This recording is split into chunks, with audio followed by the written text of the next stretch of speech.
پرۆژە یاسای هەڵبژاردنەکان لە ئەنجومەنی نوێنەرانی عێراق خوێندنەوەی بۆ کراو لە خاڵی 15 لە بڕگەی 6 کە تایبەتە بە فرەبازنەیی هیچ ڕێککەوتنێکی کوتلە سیاسیەکانی بۆ نەکراوە، زۆربەی کوتلەکانیش لە دژی فرەبازنەیی بوون. هەرێم کەمال ئاغا دەڵێت چەند پێشنیارێکەیە بۆ بازنەی هەڵبژاردنەکان کە هێشتا یەکلا نەکراوەتەوە کامیان دەبێتە یاسا. پێشنیار هەیە لەوەی هەموو پارێزگاکان بکرێ بە 2 بازنە، مادا بەسڕە و بەغدا و مووسڵ نەبێ. پێشنیار هەیە لە 3 کەمتر نەوێت لە 5 زیاتر نەوێت. پێشنیار هەیە بکرێ بە 8 دایرە.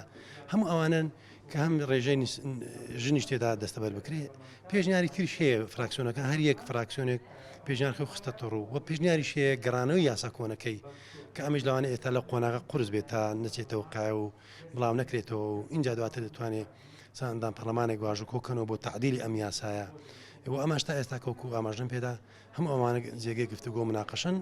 ڕێزان شێخ دلێر پەرلەمانتاری یەکێتی نیشتمانی کوردستان دەڵێت فرەبازنەیی ئەنجامی ناوچە دابڕاوەکان دەخاتە دۆخێکی نادیارەوە، بۆیە لەگەڵ فرەبازنەیی نین.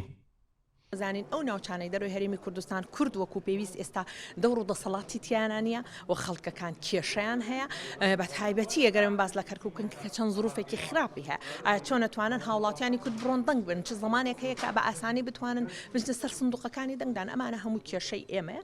لێرە ئێمە لەبەرەوە لە فرەبازنەی لەگەڵ فرەبازنەی تەواوانین ئەتوانین بڵین بە شێوەیەکی داوەندی وەربگیرێت واتە نە فرەبازنەیەکی زۆر و نەخوت یەک بازنەی وەکو پێشتر کە هەبووە.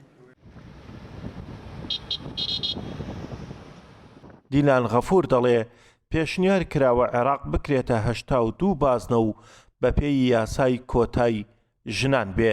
عێراق بکرێ بە 82 بازنەی انتخابی و بەپی کۆتای ژنان بێ، واتە هەر پارێزگایەک ئەگەر بۆ نمونە 3 کۆتای ژنانی هەبوو پارێزگاکە ئەکرێ بە 3 دائیرەی انتخابی. ئەمڕۆ چاوەڕان دەکرێت بەستەنها دەنگ بدرێت لەسەر مەعیارەکە و لە ڕۆژانی داهاتووە چۆنێتی دابەشکردنی دائیرەکان لەسەر ئەساسی محافەزەکان دەنگی لەسەر بدرێت.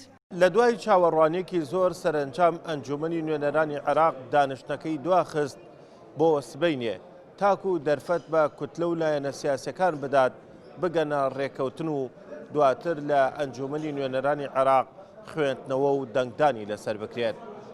بە مۆشەخانی گەلی کوردستان، بەغداد.